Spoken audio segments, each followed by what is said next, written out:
Bom, alunos, o tema da nossa aula de hoje é sobre sapata associadas, tá? Essa é uma condição que vai acontecer muitas vezes em obra, quando a gente acaba tendo uma aproximação de pilares. Independente de qual seja o motivo, estrutural, arquitetônico, às vezes os pilares acabam ficando muito próximos. E a hora que vocês acabam calculando como sapatas isoladas, as sapatas desses pilares acabam se sobrepondo, havendo uma sobreposição entre elas. Então, esse desenho aqui, onde eu escrevo o problema, está mostrando exatamente em que situação você vai ter que pensar na utilização de uma sapata associada.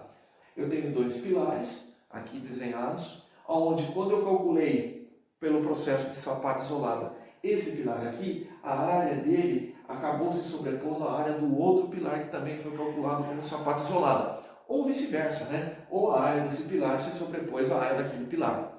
O importante para a gente é o seguinte: toda vez que houver sobreposição entre sapatas, eu vou ter que calcular como se fosse uma sapata única. Então, quando nós falamos em sapatas associadas, na verdade o que a gente está querendo dizer é que nós vamos fazer uma única sapata que vai servir de fundação para os dois pilares que estão próximos. Então está aqui, ó, solução para o problema: projetar uma única sapata que seja capaz de resistir aos esforços dos dois pilares da estrutura. Notem aqui que o grande segredo vai ser essa informação que eu coloquei aqui, ó, esse desenho que eu fiz aqui, esse xizinho aqui, ó, centro de carga. O que está acontecendo aí? Na verdade, o que está acontecendo aí é o princípio da gangorra. Tá? Você tem dois pilares descarregando carga e essa pata vai apresentar uma reação entre esses dois pontos de carga, entre esses dois pilares. Se esses dois pilares fossem iguais, tivessem o mesmo carregamento, os dois carregamentos fossem rigorosamente iguais, aonde é que estaria o centro de carga? Onde é que estaria a reação de sapata? Possivelmente no meio deles, exatamente no meio, tá? Desses dois pilares. O que acontece, na verdade, na prática, é que nem sempre os dois pilares vão ter as mesmas cargas, desculpe, o mesmo carregamento. Então, o que vai acontecer muitas vezes é que você vai ter que saber exatamente aonde está esse centro de carregamento, onde é que vai acontecer a reação da sapata, para daí sim conseguir dimensioná-la adequadamente. Então está aqui, pessoal, o que está acontecendo ali no problema. Aqui, ó, são os dois pilares, ó, o pilar 1 e o pilar 2, que estão carregando a sapata, e a sapata vai ter a sua reação nesse ponto que nós chamamos de CC, que significa centro de carga, ou centro de carregamento.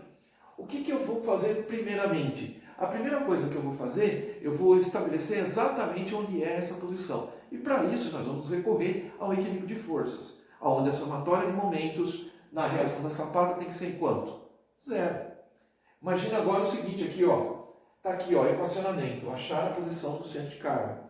Olha como é que é o esquema estático disso. Lembra que eu falei para vocês que isso aqui funciona como uma gangorra? Está aqui a gangorra, ó. Onde que está o apoio da gangorra? O apoio da gangorra é onde vai acontecer a reação da sapata. É onde está localizada a carga da sapata. E quem é que está atuando aí? Quem são os dois elementos da gangorra que estão fazendo a gangorra querer rodar? É do lado aqui direito, a minha carga P1, do meu lado esquerdo, a carga P2. O que eu vou fazer? Eu vou encontrar uma posição para esse centro de carga, eu vou encontrar uma posição para esse apoio em que a carga do pilar vezes o seu braço de alavanca dê um valor de momento que acabe se anulando com a carga do pilar do outro lado vezes o seu braço de alavanca. Então o que acontece aí, gente? Somatória de momentos tem que ser quanto? Zero. Então o que você vai fazer, na verdade, é deslocar a posição do apoio para que você consiga ter os braços de alavanca que gerem momentos fletores que se anulem. É isso que nós estamos fazendo aí quando nós estamos trabalhando com uma sapata associada. Então é assim, se os dois pilares fossem iguais, onde que estaria o centro de carga? No meio, porque daí os dois braços de alavanca têm que ser iguais, para que os momentos se anulem. E, portanto, a sapata nem se desloque nem para o lado e nem para o outro, e ela fique completamente estabilizada. Não é o que acontece muitas vezes, tá? Muitas vezes sempre vai ter um pilar mais carregado que o outro. Então, o que normalmente vai acontecer é o seguinte: você vai deslocar, vamos imaginar que esse pilar da minha direita aqui, ó, seja, que está à esquerda de vocês na tela, mas no meu braço direito aqui, seja o pilar mais carregado. O que vai acabar acontecendo? É você obrigado a deslocar o apoio, o centro de carga vai ficar mais próximo do lado mais carregado, porque eu vou precisar de um braço de alavanca menor. do outro lado, como a carga é menor, o braço da alavanca tem que ser maior, porque quando eu multiplique a força pelo braço de alavanca, ele deu o valor do momento fletor que se equilibre com o outro força versus braços de alavanca, certo? Então tá aqui, ó. Aqui é onde vai acontecer a reação da fundação, o centro de carga, tá aqui. Que no fundo, pessoal, nada mais vai ser do que o centro de gravidade da sapata. Depois eu vou construir e vou projetar a minha sapata em torno desse centro de carga para que as reações se concentrem ali.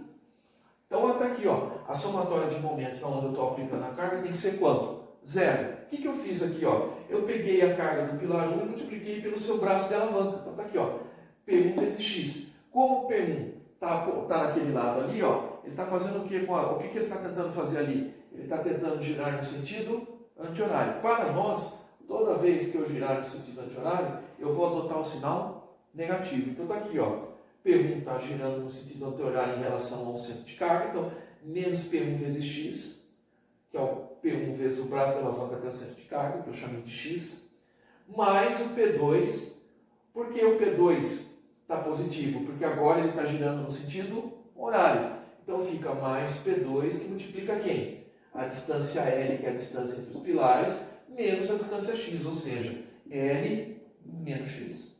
É esse pedacinho aqui. Então está aqui, ó, P2 vezes L menos X. Fiz uma propriedade distributiva aqui no P2, multipliquei por L, multipliquei por menos X, e cheguei nessa equação, ó, menos P1 que multiplica X, mais P2 que multiplica L, menos P2 que multiplica X, e tudo isso tem que ser quanto? 0. Por que tem que ser 0? Porque não pode ter momento fletor, ou seja, os momentos têm que se anularem. Aí o que eu fiz aqui? Ó? Eu deixei os termos que tem X para um lado e transferi para o outro lado o termo que não tem X. Então ficou assim, ó, menos P1 que multiplica X, menos P2 que multiplica X, é igual a menos P2 que multiplica L. Multipliquei tudo por menos 1, para ficar tudo positivo, fica P1 que multiplica X, mais P2 que multiplica X, é igual a P2 que multiplica L. Fiz a propriedade associativa, associei os termos que têm a mesma variável. Então ficou P1 mais P2 que multiplica X. Quem é P1 mais P2 que multiplica X? Quem é P1 mais P2? A reação. Ou o que vai ser a reação? Vai ser a somatória das cargas que estão atuando na sapata. Então a carga do pilar 1 mais a carga do pilar 2 vezes X tem que ser igual a quem? A carga do pilar 2 vezes L. Aí eu simplesmente peguei o P1 e P2 e passei para o outro lado da equação. Aqui, ó, pessoal, ó. Passei para cá. Como eles estavam multiplicando, eles ficam dividindo. Então, com isso, eu consigo achar essa distância x aqui. Quem vai ser a distância x? A distância x é a distância do pilar 1 em relação ao centro de carga. Ela vai ser a carga do pilar 2 vezes L, dividido pela carga do pilar 1 mais pilar 2. Então, com isso, a gente definiu qual é a posição do centro de carga. A partir de agora, eu vou conseguir projetar a minha sapata em função da posição desse centro de carregamento. Então, pessoal, como a gente já viu, nós já havíamos definido a posição do centro de carga que vai ficar entre os dois pilares. Está aqui, ó, a distância x, que foi aquela que a gente calculou como P2 vezes L dividido por P1 mais P2. Deu a distância x. Então eu representei ela aqui, ó, distância x, em vermelho. Do centro de carga até o outro pilar, nós vamos chamar de distância y, que é a distância que vai ficar entre o centro de carga e o pilar 2. Se eu somar o x com o y, obviamente eu vou ter a distância L, que é aquela medida entre os dois centros de gravidade do pilar. O que você vai fazer a partir daí? A partir daí você vai definir o que nós vamos chamar de viga de rigidez. A viga de rigidez é um elemento estrutural que nós vamos executar, que ele funciona como um artifício de cálculo e ao mesmo tempo como um elemento fundamental para o sucesso da sapata. Ele é o elemento que vai consolidar as duas cargas, ou seja, ele vai garantir que a carga do pilar 1 e a carga do pilar 2 vão ser transferidas para a sapata. Então esse elemento geralmente é um elemento bem rígido, tem que ser bem espesso geralmente. Vocês vão aprender a fazer o dimensionamento estrutural disso na disciplina adequada e vocês vão ver que ele é um elemento que tem uma rigidez grande. Geralmente é um elemento com dimensões bastante generosas para dar a ele robustez, ou seja, rigidez suficiente para garantir que vai haver a transferência da carga desses dois pilares para a sapata. Essa viga de rigidez, na verdade, ela já vai ser o meu artifício. Eu vou fazer com que o centro de gravidade dessa viga rigidez coincida com o centro de carga, ou seja, onde vai ser o centro de gravidade da minha sapata. Então, com isso, eu vou conseguir ter o centro da viga de rigidez, que é onde vou concatenar, onde eu vou agrupar as duas cargas, coincidindo com o centro da sapata, onde vai ser o centro da reação do solo para suportar esse carregamento. Então está aqui, ó. Como é que eu vou definir essa viga de rigidez? Essa viga de rigidez, ela tem que envolver os dois pilares. Os dois pilares têm que estar dentro dessa viga de rigidez. Então está aqui, ó. Provavelmente aqui a distância y é maior que a distância x. Então o que eu fiz aqui, ó? Olha o que eu detalhei aqui, ó. Eu peguei a distância y, aqui, ó, vou até reforçar ela aqui, ó. Daqui até aqui, ó. Eu peguei a distância y, que é essa distância que vai ser medida do centro de carregamento até o centro de gravidade do pilar, tá aqui, ó. E puxei o chorinho aqui, ó, que é o quê? A distância do centro de gravidade do pilar até a sua face. Então eu vou pegar toda essa medida aqui, ó, e vou rebatê-la para o outro lado. De tal maneira, pessoal, que vai acabar sobrando aqui, ó, uma bordinha. Tá? Vai acabar sobrando uma bordinha aqui, ó. Essa bordinha aqui é normal. Já aconteceu para mim em obra do mestre de obra querer simplesmente eliminar isso daqui, porque ele achou que aquilo ali era um erro de projeto. Só que na verdade não. Se eu pegar e ligar as duas diagonais aqui, ó, o centro de gravidade deste retângulo que eu estou definindo, que é a viga de rigidez, vai coincidir com o centro de carga da sapata. Então aí eu vou fazer com que o centro de gravidade fique coincidente. Lembrando a vocês que eu tenho que ter os dois centros de carga coincidentes, o centro de carga e o centro de gravidade, para não haver excentricidade, para não haver momento fletor. É para isso que serve. Então essa distância daqui até aqui tem que ser a mesma distância daqui até aqui. Então a gente vai pegar a maior distância que der de um lado, rebate para o outro. É isso que eu estou fazendo aí. A partir daí, se você olhar para essa figura aqui, ó, é como se isso fosse um pilar fictício.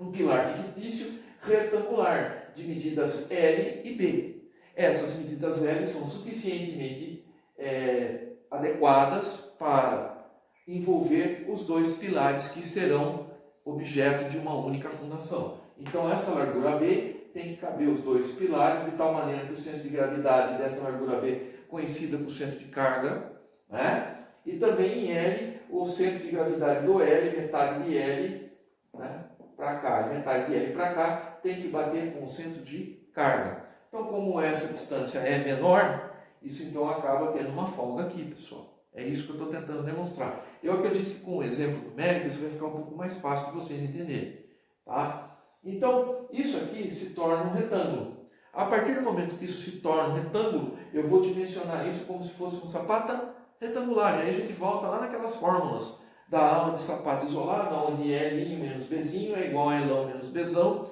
onde a área é L da sapata vai ser L vezes B. Tá?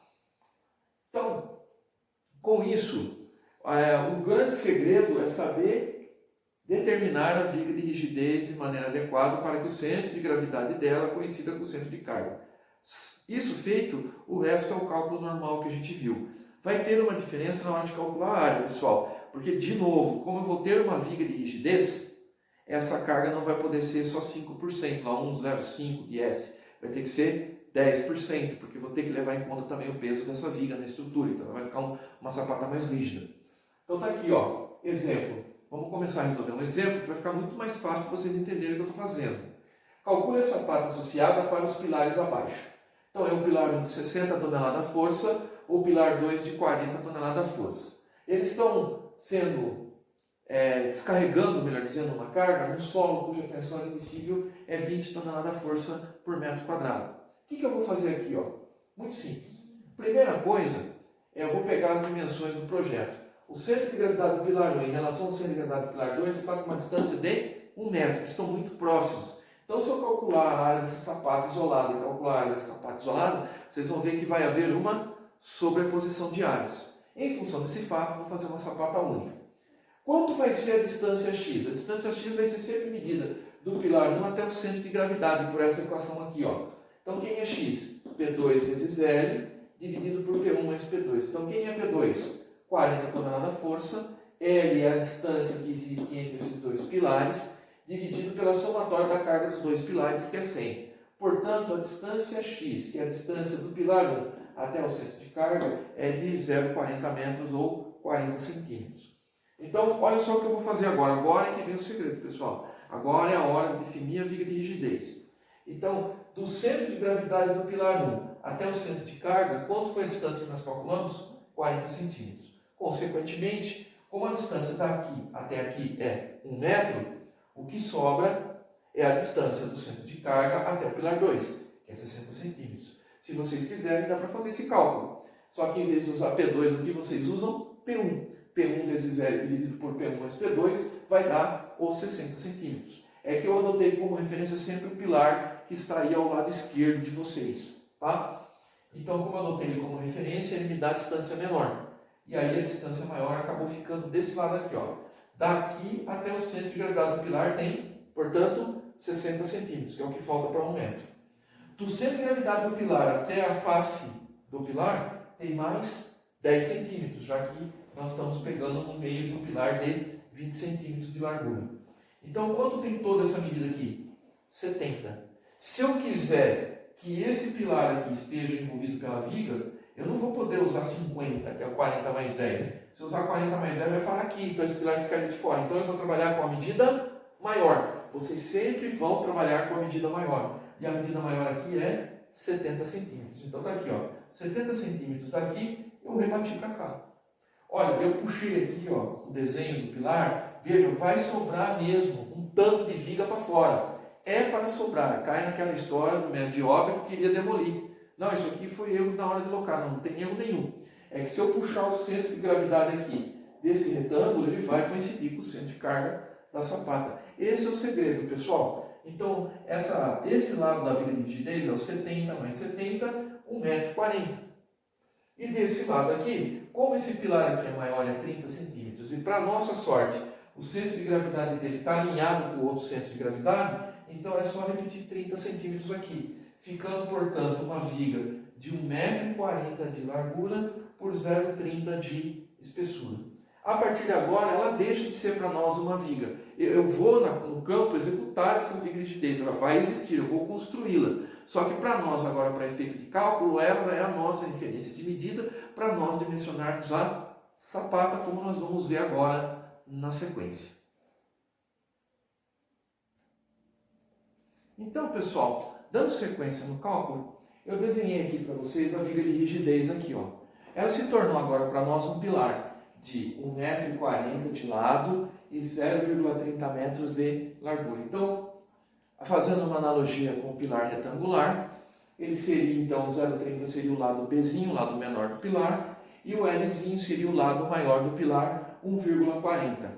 Para que eu fiz isso? Para a gente dimensionar agora a sapata como se ela tivesse servindo de fundação para um grande pilar retangular, que na verdade é a viga de rigidez que vai receber os esforços dos pilares reais que existem na obra. Então está aqui, usei a mesma equação que nós já vimos em sapatas isoladas. L, lado maior da sapata menos lado menor da sapata, é igual ao lado menor do pilar, igual ao lado maior do pilar menos o lado menor do pilar. A área da sapata é igual ao lado maior da sapata vezes o lado menor da sapata. Aí eu fui e comecei a fazer as substituições.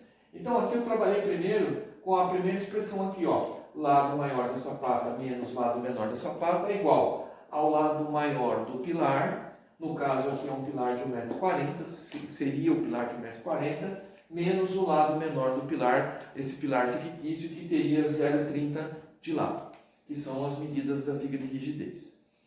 Então fiz a conta aqui, L menos B é igual a 1,10, deixei o B em função de L, ou seja, B é igual a 1,10 mais L, conforme vocês estão vendo aí na demonstração que eu estou fazendo.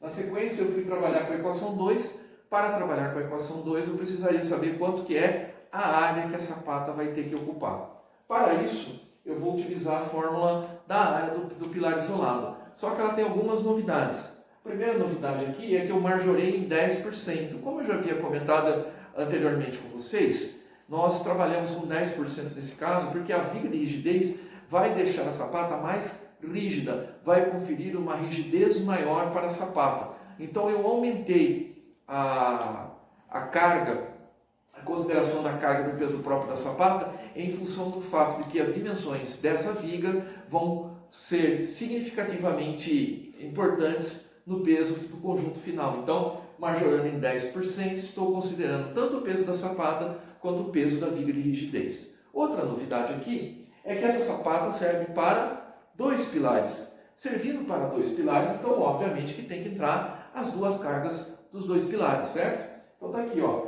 10% para considerar a sapata e a viga de rigidez, vezes a carga atuante, que são a carga dos 2 pilares. No caso, 60 toneladas do pilar 1, mais 40 toneladas do pilar 2, totalizando 100 toneladas. Então eu multipliquei isso por 1,10 e dividi pela tensão admissível do solo, que foi dada no enunciado do exercício. Sendo redundante, recapitulando, essa tensão admissível é aquela que a gente aprendeu a calcular pelo método de Teixeira, que a gente calculou pelo método de Terzak. Fazendo essa conta, nós chegamos numa área de 5,50 metros quadrados. A partir daí, pessoal, nós vamos fazer o que nós já costumamos fazer em sapata retangular isolada. Lembrando que a área S é igual ao lado maior da sapata vezes o lado menor da sapata. Eu substituí aqui a área S 5,50 metros quadrados que foi calculada, lado maior da sapata vezes o lado menor da sapata. Quem é o lado menor da sapata? Eu vou tirar daquela expressão lá do Bzão. Quem é Bzão? Bzão é 1,10 mais L. Então eu peguei L e multipliquei por esse termo de 1,10 mais L. Fiz a distributiva aqui, isso aqui vai dar L ao quadrado, mais 1,10L, menos 5,50, porque eu passo 5,50 para cá. Caímos de novo numa fórmula de Bhaskara. Por que eu estou falando de novo? Porque lá em sapata isolada, na aula de sapata isolada para elementos retangulares, nós fizemos o cálculo com a fórmula de Bhaskara. Então, de novo, a fórmula de Bhaskara, delta é igual a B ao quadrado menos 4AC. Quem é B? B é o termo que multiplica a variável de grau 1, no caso 1,10. Quem é A? A é a constante que multiplica a variável de grau 2. No caso aqui não está aparecendo, né? L ao quadrado, esse L está sendo multiplicado por 1. Então está aqui, ó, A igual a 1. E quem é C? C é um número constante sem variável da equação, que é menos 5,50. Está aqui. Então, B ao quadrado menos 4AC, fazendo essa conta, chegaríamos em 23,21. Eu já fui aqui adiantado, já fiz a raiz de delta aqui. Tirei a raiz de delta, que equivale a 4,82. A partir daí, nós vamos encontrar as duas raízes que satisfazem a fórmula de Bhaskara, que satisfazem a equação. O B' e o B duas linhas. Quem é B'? B' é menos B mais raiz de delta sobre 2A. Então está aqui, ó, menos B, B é 1,10, mais a raiz de delta, que é 4,82, dividido por 2A, 2 vezes 1. Fazendo essa conta, nós chegaríamos em 1,86. Como eu disse para vocês, nós sempre vamos trabalhar com números múltiplos de 5 centímetros. Então, na verdade, 1,86 vai virar 1,90. Sempre marjore para cima, nunca para baixo. Números múltiplos de 5 centímetros, sempre para cima. Então, 1,86 obviamente vira 1,90. Em hipótese nenhuma, arredonda para baixo. Nunca. Sempre para cima, para você ficar a favor da segurança. Aí fiz o mesmo raciocínio para o B duas linhas, que é menos B, menos raiz de delta sobre 2A. Então, menos 1,1, menos 4,82, que é a raiz de delta, dividido por 2, que multiplica 1, já que o A equivale a 1. Nós chegamos em menos 2,96, né? Faltou um sinalzinho de menos aqui, ó, que é igual a menos 3. Como eu já demonstrei para vocês lá em sapata isolado, o valor negativo só pode ser o lado L. Você não precisa fazer a conta aqui, dividir pela área, que você vai chegar nos mesmos 3 metros. Então você já pega aqui, troca o sinal vira positivo. Um é o lado menor da sapata, o outro é o lado maior da sapata. Então está aqui, ó, lado menor da sapata 1,90, lado maior da sapata 3 metros. A partir daí, pessoal, é só desenharmos.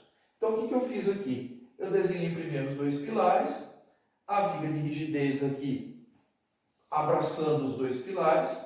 Como nós vimos, ela tem 1,40, então é 70 do centro de carga até a face do pilar 2. Eu rebati os 70 para o outro lado, vai sobrar um espaço. Lembra da história do empreiteiro que queria quebrar a viga de rigidez porque ela estava sobrando? Então essa sobra tem que existir. Tem que existir porque se eu puxar uma diagonal aqui, o cruzamento dessa diagonal vai bater certinho com o centro de carga da sapata. Esse aqui é o coração de tudo.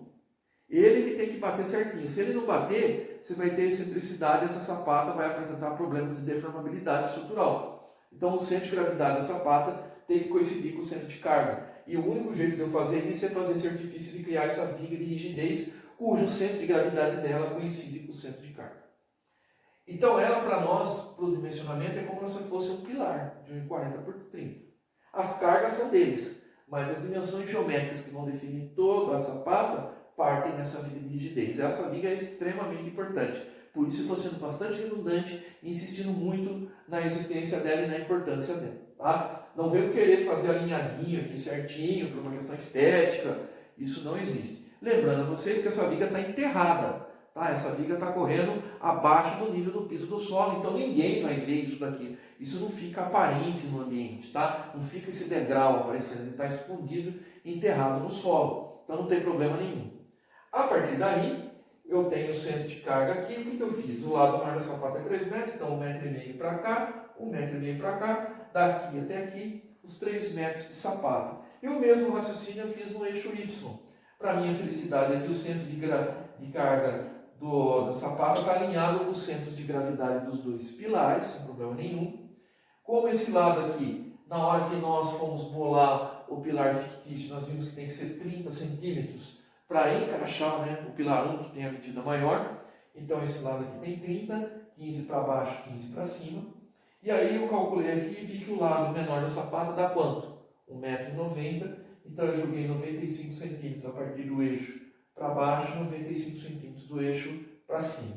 Se vocês desenharem em casa na escala, a hora que vocês cruzarem as diagonais da sapata, vocês vão ver que elas vão bater com as diagonais da viga de rigidez e vão coincidir consequentemente com o centro de carga da sapata, porque o objetivo é justamente esse, pessoal, é fazer com que os centros de cargas da sapata coincidam com o centro de gravidade dela e com o centro de gravidade da viga de rigidez. Bom, pessoal, esse é o dimensionamento que nós fazemos geralmente para sapatas associadas. Basicamente o conceito é sempre o mesmo, é fazer a convergência dos centros de gravidade e dos centros de carga para evitar excentricidades. Nós só vamos ter excentricidades aonde? Nas sapatas de divisa. Aí não tem para onde correr, porque aí eu tenho a restrição de não poder construir no terreno do vizinho. Bom, pessoal, por hoje é só. Agradeço a atenção de vocês. E agora, aí na sequência, vamos ter um exercício para vocês poderem praticar. E o gabarito vai ficar disponibilizado para vocês na internet. Até mais. Bom, prezados alunos, então está aí o exercício que eu estou propondo para dimensionamento de sapata associada. Ela deve ser projetada para suportar a carga desses dois pilares que estão indicados aí na figura. O gabarito está na internet. Até mais.